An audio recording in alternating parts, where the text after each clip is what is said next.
Taglio del nastro della nuova centrale idroelettrica sul Piave a Fenerdi Alano di Piave con polemica, non tanto per l'importante opera che produrrà 5,5 milioni di kilowatt l'anno, è il fabbisogno medio di 2000 famiglie, quanto per la richiesta del presidente della provincia di Belluno.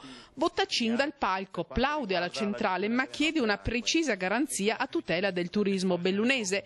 L'acqua resti nei laghi, richiesta che ha acceso gli animi degli agricoltori.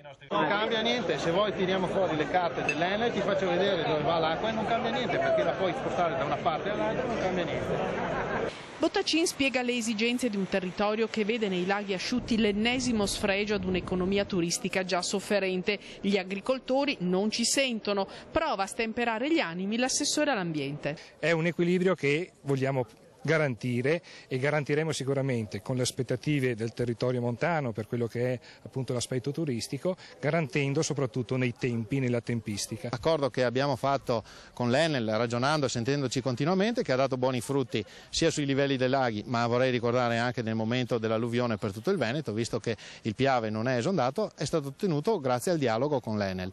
Ora, tutto questo ho chiesto alla Regione di trasferirlo anche dal punto di vista normativo in qualcosa che garantisca un po' di più i laghi della provincia di Belluno. La discussione è finita ma il problema non è risolto, mentre i più guardano il cielo azzurro. Non c'è una nuvola eppure una pioggia calmerebbe gli animi tanto in montagna quanto in pianura.